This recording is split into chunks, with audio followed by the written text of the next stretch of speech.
بسم اللہ الرحمن الرحیم۔ محمد مہدی عباسی خاندان کا تیسرا خلیفہ تھا۔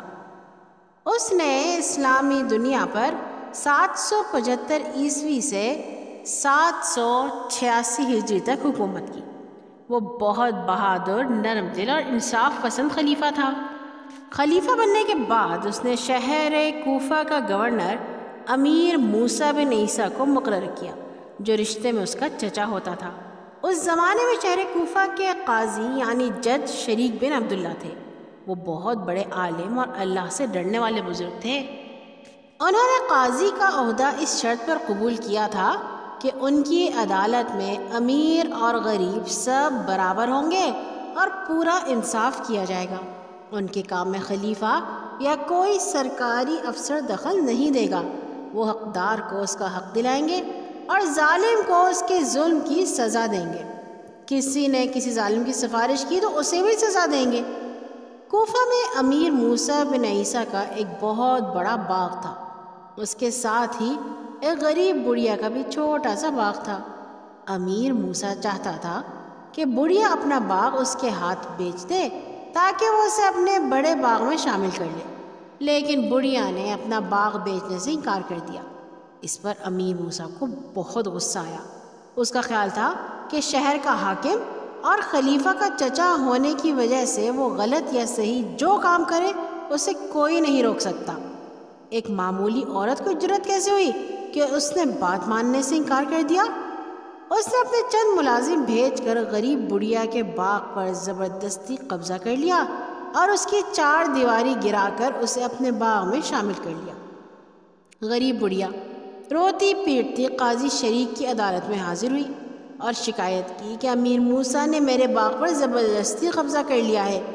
قاضی صاحب نے امیر موسیٰ کو پیغام بھیجا کہ آپ کے خلاف یہ شکایت آئی ہے، آپ عدالت میں حاضر ہو کر جواب دیجئے کہ شکایت صحیح ہے یا غلط۔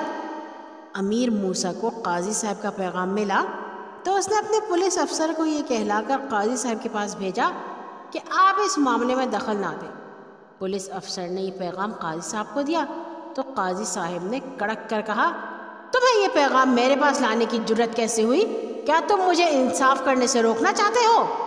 پھر انہوں نے حکم دیا کہ پولیس افسر کو گرفتار کر کے جیل میں ڈال دیا جائے۔ امیر موسیٰ کو خبر ہوئی تو اس نے اپنے چند خاص آدمی قاضی صاحب کے پاس بھیجے۔ انہوں نے قاضی صاحب سے کہا کہ آپ نے پولیس افسر کو قید خانے میں بھیج کر بڑی زیادتی کی ہے۔ امیر موسیٰ چاہتے ہیں آپ اسے فوراً رہا کر دیں۔ قاضی صاحب نے فرمایا، امیر موسیٰ عدالت میں کیوں نہیں حاضر ہوئے؟ معلوم ہوتا ہے وہ عدالت کا حکم نہیں ماننا چاہتے۔ کان کھول کر سن لو، عدالت کے نزدیک امیر اور غریب میں کوئی فرق نہیں، یہاں سب برابر ہیں اور ہر ایک کے ساتھ انصاف کیا جائے گا۔ تم نے عدالت کے کام میں دخل دیا ہے اور انصاف سے روکا ہے، ضروری ہے تم کو سزا دی جائے۔ پھر قاضی صاحب نے ان کو بھی قید کرنے کا حکم دیا۔ امیر موسیٰ کو ان لوگوں کے قید کی جانے کی اطلاع ملی تو اس کے غصے کی کوئی انتہا نہ رہی۔ اس نے اسی وقت اپنے حفاظتی سواروں کو ساتھ لیا اور قید خانے پر جا کر پولیس افسر اور دوسرے لوگوں کو زبردستی قید خانے سے نکال لیا۔ قاضی صاحب کو اس واقعے کی خبر ہوئی تو وہ اسی وقت دارالخلافہ بغداد کی طرف روانہ ہو گئے۔ وہاں پہنچ کر وہ خلیفہ مہدی سے ملے اور اس کو سارا واقعہ سنا کر کہا، اے مسلمانوں کے امیر، خدا کی قسم میں نے آپ کے خاندان سے قاضی کا عہدہ نہیں مانگا تھا۔ خود انہوں نے مجھے یہ عہدہ قبول کرنے کے لیے مجبور کیا، جو میں نے اس شرط پر قبول کیا کہ میری عدالت میں امیر اور غریب سب برابر ہوں گے اور ہر ایک کے ساتھ پورا انصاف کیا جائے گا۔ میں یہ برداشت نہیں کر سکتا کہ کوئی مجھے انصاف کرنے سے روکے یا میرے پاس کسی ظالم کی سفارش کرے۔ امیر موسیٰ نے جو کچھ کیا ہے وہ عدالت کی توہین ہے۔ اب میں اس عہدے پر کام نہیں کر سکتا، آپ میری جگہ کسی اور کو قاضی مقرر کر دیجیے۔ قاضی صاحب کی یہ باتیں سن کر خلیفہ مہدی کو بہت دکھ ہوا۔ اس نے کہا، خدا کی قسم میں کسی کو اجازت نہیں دے سکتا کہ وہ انصاف کے راستے میں روڑا اٹکائے۔ امیر موسیٰ نے جو کام کیا ہے میں اس سے شرمندہ ہوں۔ آپ کوفہ واپس جائیے، اطمینان سے اپنا کام کیجیے۔ قاضی کا عہدہ آپ ہی کے پاس رہے گا اور گورنر سمیت ہر ایک کو عدالت کا حکم ماننا ہوگا۔ پھر اس نے امیر موسیٰ کو ایک سخت خط لکھا جس میں اس کی حرکت پر اپنی ناراضگی کا اظہار کیا اور اس کو حکم دیا کہ قاضی صاحب سے معافی مانگے اور عدالت جو حکم دے اس پر عمل کرے۔ اگر اس نے ایسا نہ کیا تو وہ اس کی جگہ کسی اور کو کوفے کا گورنر مقرر کر دے گا۔ قاضی صاحب جب واپس کوفے پہنچے تو امیر موسیٰ نے ان کی خدمت میں حاضر ہو کر معافی چاہی۔ قاضی صاحب نے فرمایا کہ یہ معاملہ اسی صورت میں حل ہو سکتا ہے کہ آپ نے جن لوگوں کو زبردستی چھڑایا ہے ان سب کو واپس قید خانے بھیج دیجیے، پھر شکایت کرنے والی عورت کے ساتھ عدالت میں حاضر ہوں۔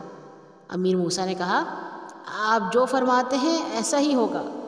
پھر اس نے تمام آدمیوں کو واپس قید خانے بھیج دیا جن کو اس نے زبردستی رہا کیا تھا۔ دوسرے دن وہ شکایت کرنے والی عورت کے ساتھ عدالت میں حاضر ہوا۔ قاضی صاحب نے امیر موسیٰ اور عورت کے بیانات سنے، پھر فیصلہ دیا کہ امیر موسیٰ کا باغ اس عورت کو واپس کر دیا جائے اور اس کی چار دیواری بنائی جائے جو کہ عورت کے باغ کی ہے، اور عورت کو جو نقصان پہنچا ہے اسے بھی پورا کرے۔ امیر موسیٰ نے قاضی صاحب کے فیصلے کے سامنے سر جھکا دیا۔ عورت کو نہ صرف اس کا باغ واپس دے دیا بلکہ بہت کچھ انعام و اکرام بھی دیا، یہاں تک کہ وہ راضی ہو گئی۔ اور اس کے ساتھ ہی ہماری کہانی ہو گئی ہے ختم۔ کیسی مزیدار تھی نا! جب کوئی سچ کے لیے ڈٹ جائے تو پھر اس سے پرواہ نہیں ہوتی امیر غریب بادشاہ فقیر کی۔ بتائیے گا یہ کہانی کیسی لگی؟ 0309744445 اپنے ارد کا خیال رکھا کیجیے اور تمام لوگوں سے اچھی طرح محبت سے پیش آیا کیجیے۔ اللہ حافظ۔